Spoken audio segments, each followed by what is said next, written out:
I really want to hear that story again about how you went to Tanzania and delivered medical supplies to a hospital that didn't have any, and how that all got started. Well, how it got started is my first trip was to Uganda about 7 years ago. And we didn't go over to Uganda to help anybody. We went to Uganda to actually get gems, and to go into the Congo to get gems, to come back and make money, okay? And what happened as we were coming back out of the Congo, the people ride on top of big trucks. The truck had flipped over. There was 8 people on it that got hurt. We put 3 in our car and brought them to this beautiful hospital. One of our drivers took my camera, and I felt great because I said, these people are getting help, you know. And he came out and he said to me what they were doing was, out of the 8 people, 5 of them that were in critical condition, they were praying for them to die. There was no kind of medical treatment in there or anything. And they said if it was me or anybody else, they would have flown us to a private hospital to get treatment. Because these people didn't have money, they could not get any help. So that really bothered me. I came home, and then I tried to block it out. I said, well, you know, it's okay. Bad experience. Yeah, just don't values. Don't think about it, you know. So what ended up happening is I started getting letters. I started getting those pictures of those people dying in the hospital, and it really touched me. And I said, I got to do something. So my next step is I heard about this doctor in Albany named Dr. Bob. Dr. Bob Pegler helps a lot of people. I didn't know Dr. Bob, so I set an appointment up, and I went in, I said, Dr. Bob, I got a vision to take drugs and medicine to Africa. And he liked what he heard, and he said he's gonna do something he never did before in his life.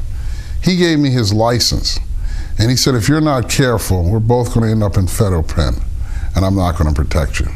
And that's how I got started with the medicine. Once I got his license, he showed me different companies I could order from. And I did a little fundraising. The first major mission was in Tanzania in 2004 in a town called Masasi. I was working with a member of parliament who I met. His kids went to school here. And in Masasi, we were the first Americans there where we were able to bring $1.5 million worth of medicine. And that's how I got started. Interesting. So did that snowball into your next activity? I mean, it seems like you went from being a businessman out there trying to make money on your own to then trying to do things for other people. What actually happened after that first mission, then it became strictly missions for me. No more business, no more gyms. I mean, because it touched my heart when I was in Tanzania to see how many people we actually had an effect on. It was the most powerful thing I've ever seen in my life, to see hundreds, literally hundreds of thousands of people lining up and celebrating you coming to help save their lives. So once that happened, I just got more and more involved in just doing aid. No business, no stones, no gems, just strictly aid. What kinds of things in particular do you put together when you go to another country? What kinds of things do they need? I mean, I think it's hard for middle-class Americans to think of things as needs. We take them for granted. We, go shopping. Some of your biggest things is your malaria pill. A simple thing as athlete's foot cream. Okay, you get athlete's feet. I've seen this here. It turns into gonorrhea, and you lose your leg. This helps cure your feet. Diabetes. I was in a dentist's office in Tanzania. There was any type of painkiller whatsoever. When they pull people's teeth, there's just nothing. So morphine was a big thing too. Wow. It's just a lot of simple things we take for granted, even like Tylenol or Excedrin or aspirin. Just your basic things can run into something to actually kill you. Malaria pills. When you were talking about the hospital, you said it was a beautiful hospital. Does that mean it was a beautiful building? It was a beautiful hygienic? building. They had all the infrastructure? No. It was a gorgeous building with nothing in it but beds. Huh. No type of medical equipment, no type of medicine, nothing. Almost like a little altar for praying. Wow. So you're either going to be dying or you're going to be okay, and you better not be in the hospital. Right, healed on your own. But there's nothing, naturally to heal you. So how long did the Joshua Foundation do these kinds of things? We did this, what happened when I first started out, I met with Jezreel International, and Jezreel let me store medicine and medical equipment in there. So for about 4 or 5 years, we were doing all these different projects, the Joshua Foundation. Then what ended up happening is Jezreel came up with the idea, we'd like to hire you. And I said, this would be a great marriage, because now I can work here and still do bigger projects underneath Jezreel. So that's how that marriage came about. Just before that actually happened, the biggest project we did was $8 million of medicine to Ghana. We did that project to Ghana, and it was a great success. And then there was a young lady there, Esther, that I met. Esther graduated with a 4.0.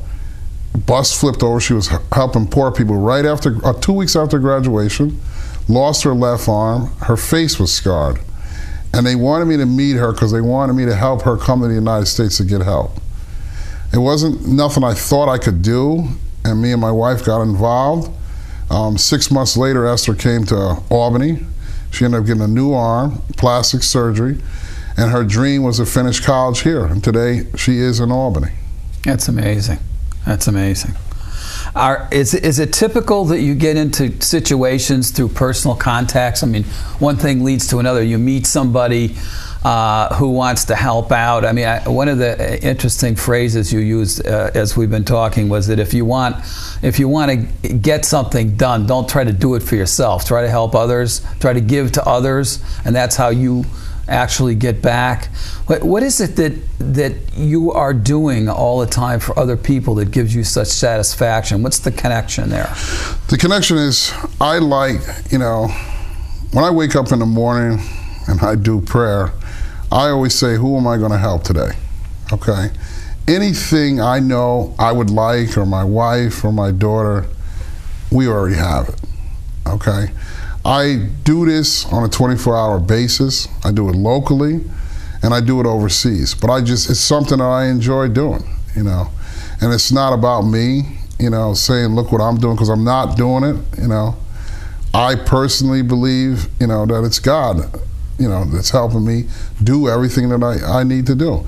And when I don't make it about me, that's when these projects are always bigger than I've ever planned. So you have the vision, but then the reality turns out to be bigger. Always. Every project I've ever been involved with, even some that I'm working on now, are so much more bigger than I've ever planned. So give me an example of how this happens. You get you must get some specific news or a request or something, and then you put it together, you build up to put a project together. Like when you take all these material aids to places like Haiti or the Dominican Republic. We were talking about the hurricane in Haiti, and you went there and helped out, and you had trailer trucks full of materials, and you had a way to organize it. I mean, that seems to be one of the biggest problems in disasters and in distributing things is you get there, but how do you distribute it? How do you fight your way through all those unknowns? Like, who are you going to run into? Well, when I went to Haiti, it was a month after the earthquake.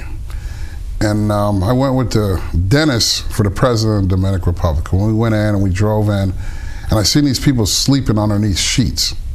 And I said, this is the craziest thing I've ever seen. Their sheets were a house on a stick. And I had no idea how to get anything in. I met with the Dominican Republic colonel. Their military was ahead of the whole operations in Haiti. So I came back home, and even when we were there, we prayed about it. I gotta help. There's gotta be a way to help. Well, I got back home, and I wasn't home a week. And I think 3,000 to 4,000 to 5,000 sleeping bags came in. I said, great, I know this can work.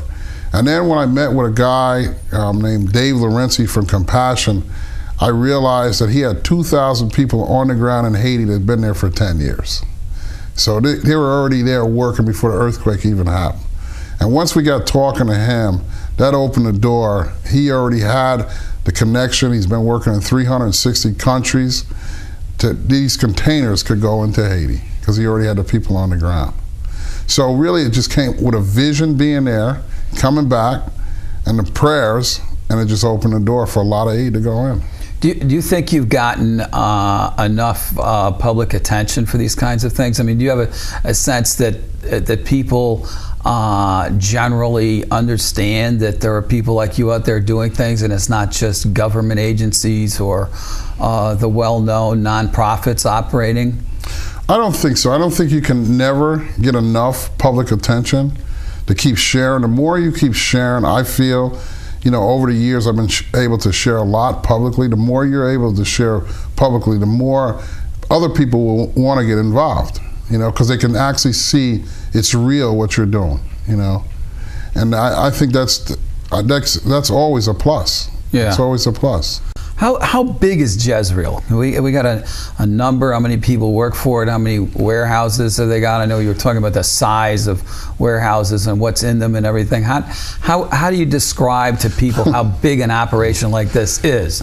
We've just upgraded to a new warehouse. There's probably 7 employees working there right now. We moved into this warehouse in August. This makes me happy because we've outgrown it. Right now, we're really out of room, okay? But we're moving so much stuff out. But I can see we're going to actually need more room. You know, we're always asking for donations of medical, home care items. What I like to do too is a lot of stuff I'll use right here in Albany. You know, I have different charities. Even like Christmas, we love doing the Christmas giveaways, okay? Last year, we gave away $450,000 worth of toys, whoever needed them. The year before that, $250,000 worth of toys. But we also do a lot of personal care, diapers, toilet paper, and different things like that. So we're always looking for donations so we can keep giving it away. How about the infrastructure? You know, when you go into places, it seems like you've got a lot of these things that would make people's lives work better. What about sewage? What about public water? What about stuff like that? Do you guys hook up with other NGOs or other organizations who deal with that kind of problem? Right now I'm working with some companies for water, putting it in wells in different countries. I'm just at the bottom part of that right now for the water wells, but that's going to be a huge thing. I know right now I'm working in Liberia, even in the Dominican Republic. Water is something that's desperately needed. I mean, things we take here for granted is just ridiculous to be over in some of those other countries that I've been in. You know, your basic things they need, and water is one of the biggest things. How do you make those decisions about where you're going to spend all this energy and all this talent? Well, one project we did, and the container should be there in another week. We took a container, and we worked with Pastor Charlie Muller, Victory Church. But I love this concept. He's got some beachfront property that was donated to him in Haiti. And what they're doing is that he had a designer take this container and design it. It's going to be a cafe. It's going to be a fish market. Okay, and there's brand new motorcycles in this. There's brand new boats in this here thing. And what they're going to do with the boats and the fishing nets and everything else is there's going to be an orphanage there. There's going to be 70 kids. So now they're going to use this container, and it's even got generators so you can generate ice to keep everything cold. And what they're going to do, and the container is full, but what they're going to do with this container, they're going to use this here to fish and provide food for the orphans, but also set up a business to provide a business for themselves. And that'll be there. That container's there now. And they're going to start unloading that in about 2 weeks.